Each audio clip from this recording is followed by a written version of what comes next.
So, hello friends, welcome back again to mine as well as your channel. So, today we will see line by line explanation of Genesis chapter 6. So, first let us pray.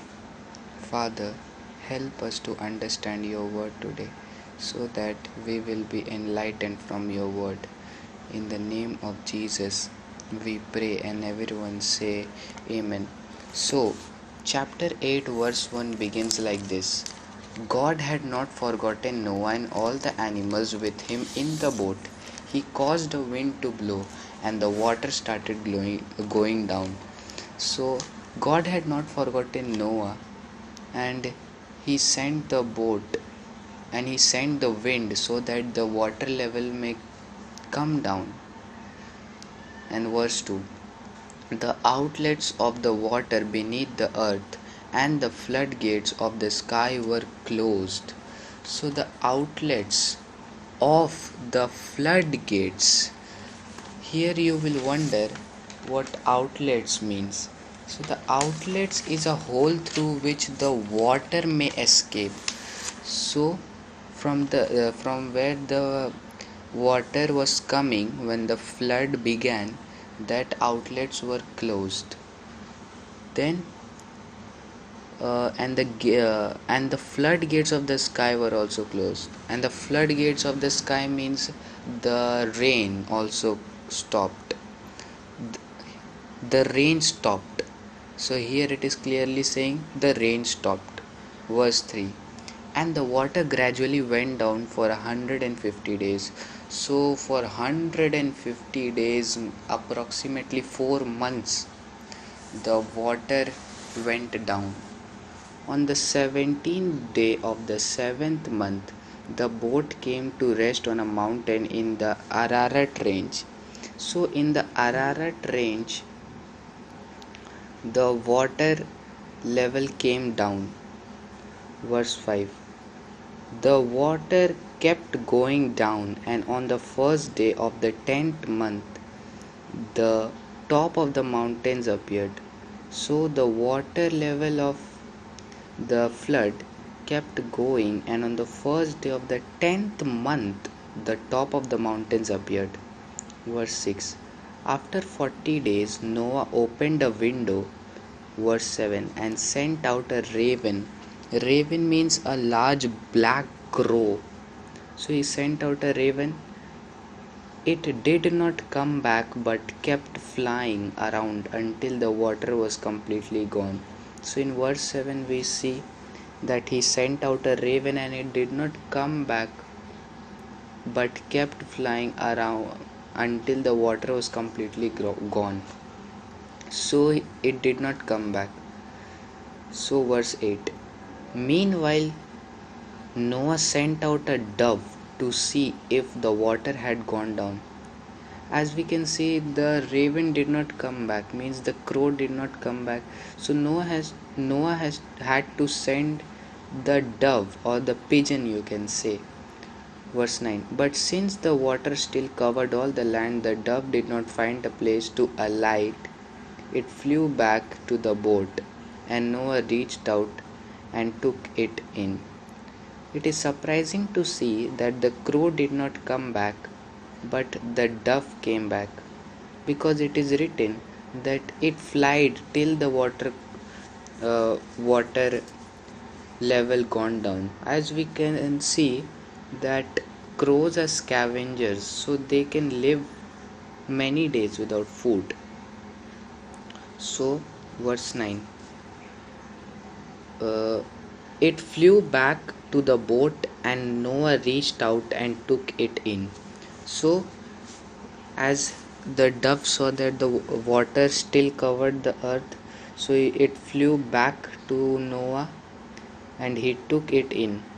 Verse 10, he waited another 7 days and sent out the dove again. So he waited another 7 days and sent out the dove again. Verse 11, it returned to him in the evening with a fresh olive leaf in its beak. So it returned to him in the evening with a fresh olive leaf in its beak. So Noah knew that the water had gone down. So after he saw the leaf in the dove's mouth, he realized that the water level is going down. Verse 12. Then he waited another 7 days and sent out the dove once more. This time it did not come back. So another time he sent the dove and it did not come back. Verse 13. When Noah was 601 years old, on the first day of the first month, the water was gone. So when Noah was 601 years old, on the first day of the first month, the water was gone. Noah removed the covering of the boat, looked around, and saw that the ground was getting dry. So he uh, removed the cover of the boat of the window and saw that the ground was getting dry. Verse 14. By the 27th day of the second month, the earth was completely dry. So by the second month of 27th day of the second month, the earth was completely dry, means the land appeared. Verse 15. God said to Noah, go out of the boat with your wife, your sons, and their wives. So God said to Noah that go out with your sons, your wife, and your son's wife. So, verse 17. Take all the birds and animals out with you so that they may reproduce and spread over all the earth. Verse 18. So Noah went out of the boat with his wife, his sons, and their wives. After he saw that the water level had gone down, Noah went out from the boat with his wives and his son and their wives. In verse 19, it is written that all the animals and birds went out of the boat in groups of their own kind. So all the animals and birds went out of the boat of their own kind. As we can see earlier that Noah had took one male and female of every kind of clean and 7 pairs of clean animal and 1 pair of unclean animal. So here we can see in verse 20, Noah built an altar to the Lord. He took one of each kind of ritually clean animal and bird. So he took each kind of ritually clean animal and bird and burned them whole as a sacrifice on the altar. So Noah built an altar to the Lord after getting down from the boat. He took one of each kind of ritually clean bird and animal. So every kind of bird and animal which was ritually clean, he sacrificed on the altar as an offering. Verse 21. The odor of the sacrifice pleased the Lord, and he said to himself, never again will I put the earth under a curse because of what man does.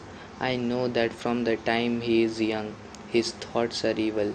Never again will I destroy all living beings as I have done this time.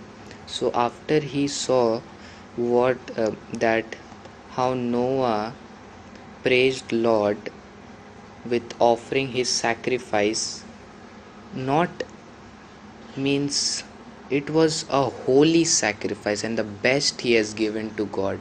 So Lord feels sorry that never again I will put the earth into a curse, because he realized that when humans are young only, their thoughts are negative and evil. So God realizes this and he tells to Noah that never again will I destroy all living beings as I have done this time. Verse 22. He does not tell to Noah, it is written, he tells to himself. He tells to himself as it is written in verse 21. The odor of the sacrifice pleased the Lord, and he said to himself. So verse 22. As long as the world exists, there will be a time for planting and a time for harvest. There will always be cold and heat, summer and winter, day and night. Here God tells that there will be a time for harvest, to separate corn from wheat, evil from good. That is the judgment day, in which Jesus will come in all his glory. So it is the end of Genesis chapter 8. We saw here how Noah sent raven, dove, and the flood level slowly came down, and Noah at last burnt a sacrifice to the Lord, and Lord was sorry that he had sent the flood, and he said that there will be a time for planting and harvest.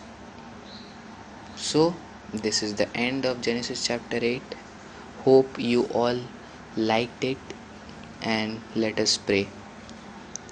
Jesus, help us to do all the good thing, so that when we stand in front of you on the judgment day, we would not be ashamed of our deeds. As you said, the way to righteousness is very narrow, and the way to evil is very broad. Few will be in the heaven, and many will be in hell. Save us from body, Lord. Save us from our fleshly desires. Save us from hell. Save us from all evil people. We pray in the name of Jesus, and everyone say Amen. So, this is the end of Genesis chapter 8. Till then, don't forget to walk with Jesus.